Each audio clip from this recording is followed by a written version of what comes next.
Have you ever reached out in your lowest moment, only to be met with silence from those who once called you their closest friends? It's a quiet kind of betrayal, not loud, not cruel, just absence. And in that silence, a question begins to form. Was it ever real, or was it all an unspoken agreement built on usefulness and convenience? Machiavelli once wrote that behind every bond lies an interest. The Stoics would not argue, they would only ask you to look again, this time with clear eyes. Friendship, as we often imagine it, may be more fantasy than fact. What we call connection is often transaction. What we call loyalty is often alignment. And what we call empathy can be strategy in disguise. In this video, we're going to explore this unsettling but necessary truth, not to harden you, but to awaken you, to offer you clarity, not bitterness. So if you've ever questioned why people drift away when you lose your value, stay with me. What we uncover may not be easy, but it will be real. And sometimes, truth is the most respectful thing we can offer ourselves. 1. Friendship is an invisible contract. From the earliest days of our lives, we are taught to believe in beautiful illusions, that there are people who will stand by us simply because of who we are. That friendship is born from pure affection, untouched by advantage or ambition. That some souls are so deeply in sync they transcend distance, status, or time. These tales are comforting. They offer us hope, belonging, and warmth. They are useful as poetry, as dreams, perhaps even as spiritual ideals. But when we confuse these ideals with reality, we do not awaken, we drift further into sleep, and in that sleep, we are used. Machiavelli, the master of clarity in a world full of masks, never bowed to such illusions. He saw what most choose to ignore, that behind the word friendship often lies something far less romantic and far more real. A contract, not written, not spoken, but lived. A silent exchange of benefits disguised as affection. He warned the wise ruler to avoid dependencies that cannot be repaid with equal strength, and he was right. In the real world, no one does anything without reason, even those who call themselves friends. When someone is close to you, examine what they gain. Perhaps your presence gives them importance. Perhaps your energy makes them feel less alone. Maybe your influence, your mind, your strength, or your calm becomes their refuge. That is not inherently wrong. It is simply human, as the Stoics taught. Nature does not deceive us. Our error is in assigning it more purity than it offers. Friendship in its purest, selfless form may exist, but if it does, it is as rare as gold found in untouched soil. What exists more often is utility wrapped in warmth, self-interest veiled by smiles. If you doubt this, ask yourself honestly, when was the last time someone stood by you after you had lost everything, after you were no longer useful, after your name no longer opened doors? If your answer is silence, then perhaps what you called friendship was simply convenience given a gentle name. Watch carefully. Observe who shows up when your fortunes rise, and who vanishes when they fall. Pay attention to those who celebrate your success, but disappear in your struggle. Count the praises you receive when you shine, and the silence that greets you when you stumble. This is not cynicism, it is awareness. A Stoic does not turn away from harsh truths. He faces them, not with bitterness, but with discipline and clarity. What you will find is a pattern, one older than history itself. Human beings form alliances based not on ideals, but on need. And in this age, the masks have only grown more sophisticated. We call it connection. We call it community. But what we often experience is transaction.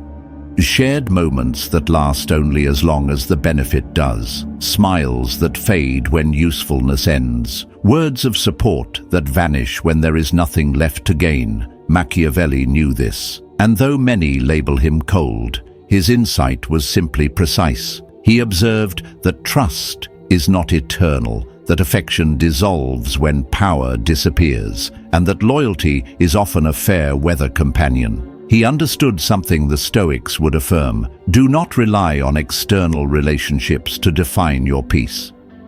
Epictetus reminded us that what is not within our control cannot be the source of our stability. So why expect permanent loyalty in a world ruled by impermanence? Let us be honest. When someone tells you they will always be there, what they often mean is, as long as it is easy, as long as it benefits me, as long as it fits my plans. This is not cruelty, it is nature unmasked, and to live well within it. You must see it clearly. You must test friendship the same way iron is tested by fire. Let loss come, let hardship appear, and watch who remains, not the one who agrees with you in comfort, but the one who stands beside you in cost, not the one who flatters you in public, but the one who speaks truth to you in private. There is no need to despair in this. For the Stoic, the loss of illusion is not a wound, it is a liberation. When you stop expecting people to love you without reason, you begin to cultivate a rare form of strength. You learn to give without attachment, to serve without dependency, to walk alongside others without leaning on them for your identity. This is true self-respect, not the loud pride of ego, but the quiet resilience of a mind that sees things as they are and remains unshaken. So, let us reframe what we call friendship. Let us name it for what it is: a temporary alliance, an invisible contract, a mutual benefit. And when we are fortunate enough to find someone who remains after the benefit is gone, who chooses us not because of advantage, but despite the lack of it, then we can say with cautious hope, perhaps this one is real, but do not count on it, because what is rare must never be the foundation of your peace. Expect nothing. Accept everything, and build your inner life so powerfully that when others walk away, nothing inside you breaks. That is how a Stoic prepares for the loneliness of truth. Not with bitterness, but with mastery. At the end of the day, if friendship exists at all, it exists where there is sacrifice, where there is risk, where there is a decision to stand firm when nothing is left to gain. And that kind of friendship is so rare that the wise do not seek it. They simply recognize it when it comes. And they do not cling, they honor it. And then they let it be. That is the quiet power of someone who no longer needs illusions to feel whole. 2. Manipulation runs beneath every bond. Let us now turn to a truth most people avoid. Not because it is hidden, but because it is too uncomfortable to face. Manipulation is not the exception in human relationships. It is the rule quietly operating beneath every word, every gesture, every alliance we form, even among those we call friends, even in moments we label sincere. There exists an unspoken calculus, a glance held longer than needed, a compliment timed with precision, a moment of silence that carries the weight of expectation. These are not accidents, they are maneuvers, some as gentle as a sigh, others as sharp as a blade, but all of them designed to sway, to guide, to extract. This is not the darkness of betrayal, it is simply the structure of human interaction when stripped of illusion. Machiavelli did not condemn this structure, he merely named it. He understood that the world is not governed by pure intentions, but by clear interests. He did not see manipulation as evil. He saw it as a necessary function of survival, a form of persuasion that shapes outcomes when brute force is not available. He taught that the wise do not lament the presence of manipulation. They learn to recognize it, master it, and use it with restraint and intention. Just as a skilled general uses terrain, or a disciplined Stoic uses time, the strategist uses perception. And this is where modern friendship often fails the test. Because we mistake affection for freedom, not realizing we're being shaped by the invisible forces of expectation and benefit. To manipulate, in its truest form, is not to deceive. It is to observe closely what others want, fear, hope for, and to engage with those forces in a way that serves your purpose.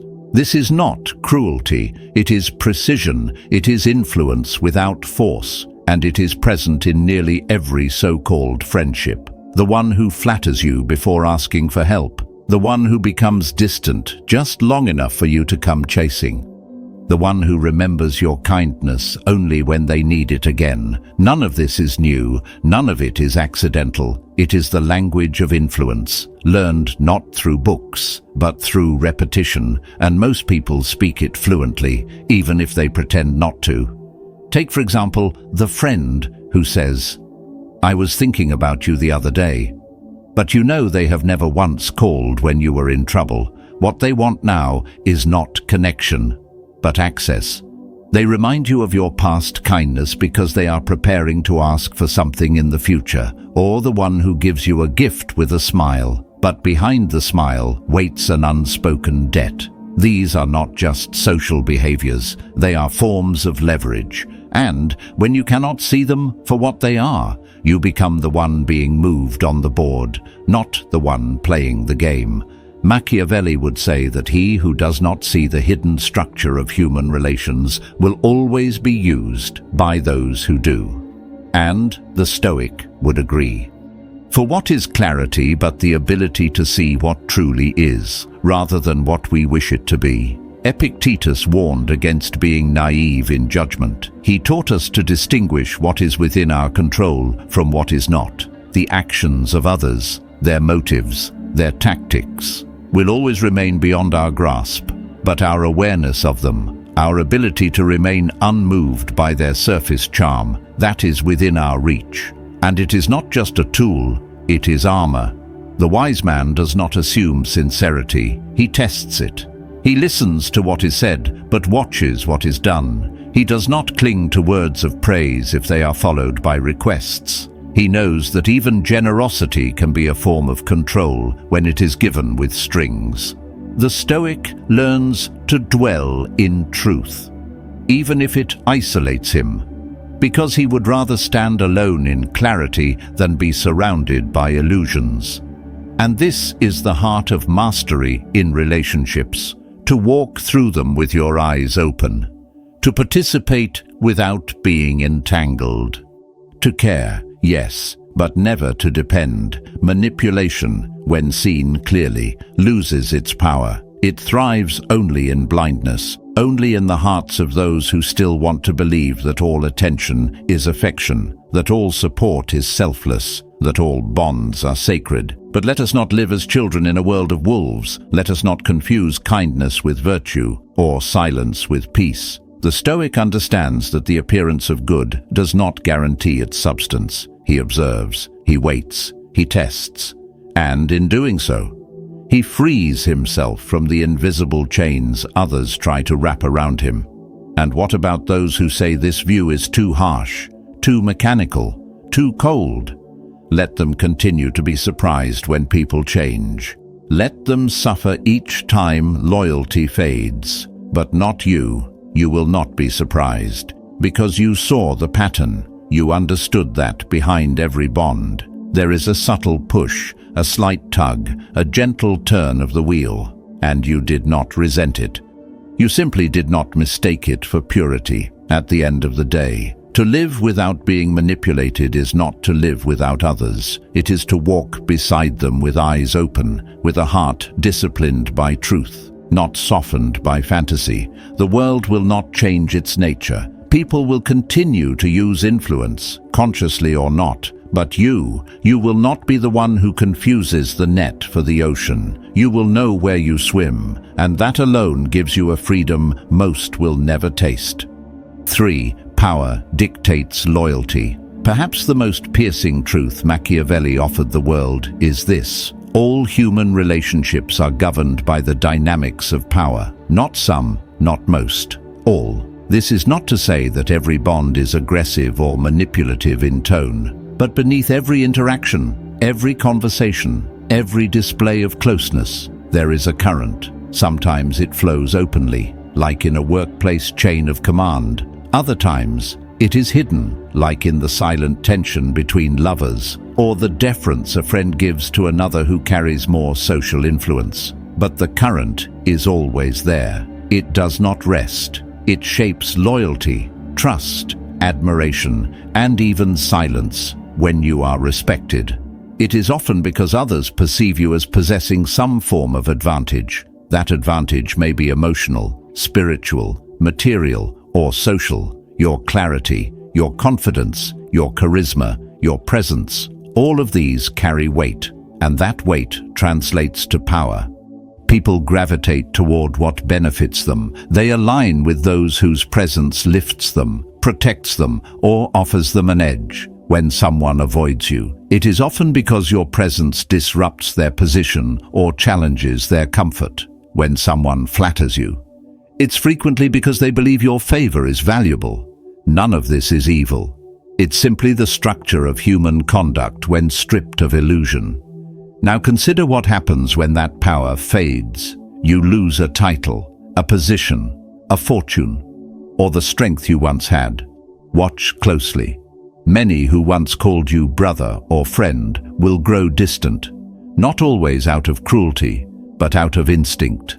Machiavelli would have told you plainly, loyalty diminishes as perceived value declines. It is one of the cruelest insights into human behavior, and yet one of the most liberating, because once you understand it, you no longer suffer under false expectations. This is not a call to bitterness, it is a call to lucidity. The Stoics never taught us to run from truth, they taught us to stand with it. Pain from truth is temporary, but pain from illusion is sustained by repetition. It feeds on denial. To live enslaved by the idea that friendship must be pure, unshaken, and everlasting is to chain yourself to a fantasy, and fantasies break hard when tested by reality.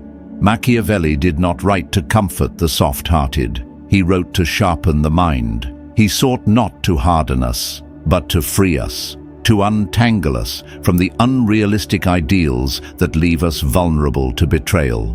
When you accept that relationships are often built on interest, mutual use, and unspoken power structures, you do not become cold, you become clear, and from clarity, action is born. You begin to see the movement behind the smile, the meaning behind the silence, the direction behind every gesture.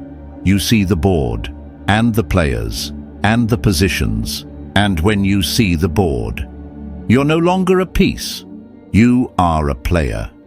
Or perhaps, at times, simply an observer, but no longer the one being moved. To say that friendship does not exist is not to strip life of meaning. It is to strip away illusion. There is connection, there is respect, there is mutual admiration. But these rarely exist in isolation. They are often accompanied by strategic alignment, convenience, or hidden dependence, and that is not shameful. It is simply the nature of the game. True friendship, if it exists, is the kind that survives when all benefit is gone. When the light dims, the resources dry up, and there is nothing left to give but presence itself. That kind of loyalty is rare, so rare that it should never be assumed, only tested, only proven, and when it is proven, treasure it, not as the standard, but as the exception. Machiavelli's true gift was not cynicism, but awakening. He taught us to accept the world as it is, not as we wish it to be. He did not demand that we distrust everyone. He invited us to trust only with wisdom, to walk with our eyes open, to recognize that even in the most calculated world, something unexpected can still exist, a bond that resists advantage, a loyalty that endures weakness, a human presence that defies the rules. But you must never build your inner stability on such rare ground, as Epictetus warned. Do not rely on what is not within your control. Do not build your peace on someone else's commitment. Let it be a blessing, not a foundation. And that shift in perspective gives you your freedom. When the mask falls, when the favor fades, you will not fall apart. You will stand, because you no longer needed the illusion. You saw the truth, and you chose to live within it. And now we come to you. If you are still here, still listening, then this message was not just about friendship. It is about you, about how you view others, and, more importantly, how you protect your peace. To trust without discernment is not courage. It is recklessness. To open your life to others without clarity is to invite chaos in a noble disguise. But the Stoic way is different. It does not close the door to people. It opens the door with boundaries. It gives affection with awareness. It offers presence, not dependency. And when betrayal comes, it does not break you. It reveals who was never truly aligned. Even Aristotle, that great voice of virtue, knew this. He named 3 kinds of friendship: one for pleasure, one for usefulness, and one for virtue. And the last, he said, was the rarest. Even he, the philosopher of character and ethics, knew that most relationships serve a function, and only a few reach the level of moral beauty we call virtue. So, why then do we treat this rare jewel as if it were common? Why do we expect every friend to meet the standard of the exceptional? Because the comforting lie is easier than the painful truth. But now you know the truth. You know the game. And those who know the game do not fall for it. They move with grace, with calm, with purpose, and they wait, not for affection without interest, but for clarity, the kind that sees clearly and chooses wisely. That is not pessimism, that is power, Stoic power, yours. 4. The strategy behind empathy. In today's world, friendship has become less of a bond and more of a performance. We see it everywhere: smiles posed for photos, likes exchanged like currency, public comments dripping with affection yet lacking presence in private moments. Friendship is now social capital. You promote me, I promote you. You make me visible, I return the favor. But the moment you fall silent, the moment your life stops being convenient or interesting, so do they. Where are these warm words when the crisis hits? Where are those familiar names when your world begins to shake? The answer is simple. What you witnessed was not loyalty. It was alignment, not affection, but strategy. Empathy has become a word that everyone loves to use, but what most forget is that empathy, too, can be wielded like a tool, a sharp one. Just because someone listens to your pain does not mean they care. Just because someone supports you in public does not mean they would stand beside you in private. Many speak the language of compassion, not to serve others, but to maintain relevance. They want to be seen as caring. They want to be praised as emotionally wise. But behind the soft voice may lie a sharp calculation. They know that empathy sells, that sensitivity attracts, that showing up when it's easy earns credit. And so they offer it. Just enough to appear genuine, but never enough to inconvenience themselves. Does this make them evil? No. It makes them human, just as the Stoics taught. The wise man does not blame nature for being what it is. He observes, understands, and then chooses his conduct wisely. Even love, romantic love, often follows this same path. Two people are drawn together by desire, mystery, the spark of something sacred. They share words, warmth, promises. But remove the advantage, remove the beauty, the power, the success. And suddenly, the closeness fades. Not because of betrayal, but because the terms of the unspoken agreement have changed. It is not treason, it is balance reconfiguring itself. We must not confuse this with doom. The point is not to abandon trust, but to place it wisely. Human connection is often built on shared benefit. That benefit may be emotional, intellectual, material, or symbolic, and there is no shame in that. What weakens us is not the presence of interest, but the denial of it. When you understand that survival instincts often drive even the most polished interactions, you are no longer surprised when people disappear. You begin to understand the terrain you are walking. So how should one live in such a world? The answer is clarity, and clarity gives birth to peace. Do not waste time condemning those who leave. Simply understand them. Recognize who is present because it benefits them, and who remains when there is nothing left to gain. Do not expect loyalty from those who lose nothing if you fall. Do not give your full presence to those who treat it as common. Rarity increases value, and you must protect your presence as a scarce resource. Do not aim to build perfect friendships. Seek conscious alliances. Respect those who walk beside you without pretending that every step is selfless. Keep your mind awake even when your heart is open. Build relationships not on illusion, but on mutual value. If one day you find someone who remains by your side without asking for anything in return, protect that person like a sacred fire, but do not expect it from everyone. Expect interest, expect strategy, and let your own conduct be guided by the same clarity, not manipulation, but mastery, not coldness, but composure. To live with such insight is not to lose hope, it is to elevate it, because now you are no longer a pawn in someone else's emotional game. You are a free and rational being, moving through the world with understanding, discipline, and restraint. That is the Stoic path. Not to reject others, but to walk among them without illusion. And when you finally see the game, you can choose not just how to play, but whether to play at all. True friendship does not shine when things are easy. It reveals itself when everything is stripped away. No benefit, no advantage, just presence. And that kind of loyalty is not common. It is sacred. It is the exception in a world built on convenience. So yes, understand the game, accept its rules, but never let it close your heart to the rare and the real.